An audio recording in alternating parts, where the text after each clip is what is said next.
तुम्ही काही नका बोलू, उगाच माझ्यामुळे तुमच्या बहीण भावामध्ये वाद नको. हो गोपाळजी, दादा जे वागलाय ते खरंच खूप चुकीचं आहे. हो म्हणजे मी जे घडलं ते ऐकताना मला एका वेळी त्याचा राग येत होता आणि तुमच्याबद्दल खरंच खूप दया वाटत होती.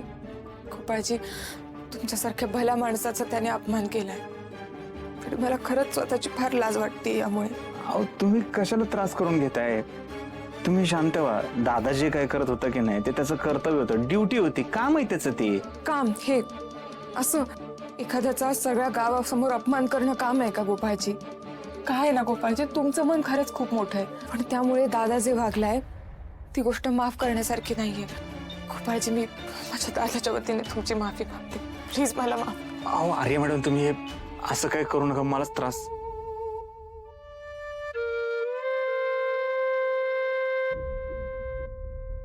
अहो जे काय झालंय त्यात चूक तुमची थोडीच आहे ना, चूक माझी आहे.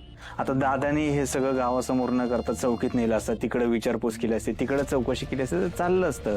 जे काय व्हायचं चार भिंतीच्या आत झालं असतं, असं गावासमोर नसतं झालं. इकडं माझ्या आईसमोर, माझ्या बायकोसमोर ते आठवलं ना तरी अंगावर काटा येतोय माझ्या. नकोच तो विषय. नाही नाही गोपाळजी, झालेल्या गोष्टी मला कळायला हव्यात. गोपाळजी, मला सांगा, दादाने सर्वांसमोर तुम्हाला शर्ट का काढायला लावलं होतं? अहो काय नाही, त्यांना माझ्या पाठीवरच्या जखमा बघायच्या होत्या. जखमा?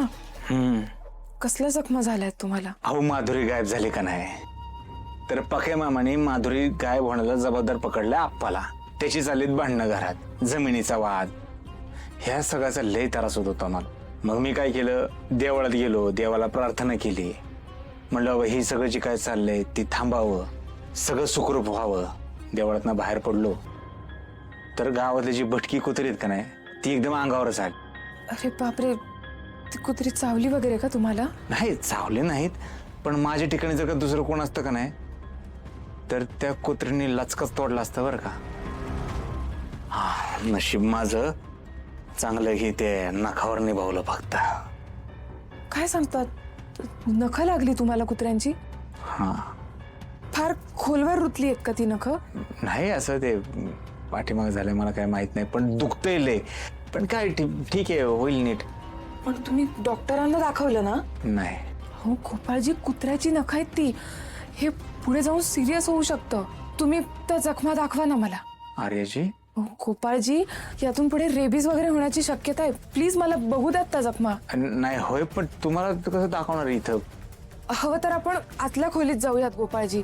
अहो आर्या मॅडम, तुम्ही गोपाळजी, सिरियस असेल तर आपल्याला डॉक्टरांना कन्सल्ट करता येईल ना?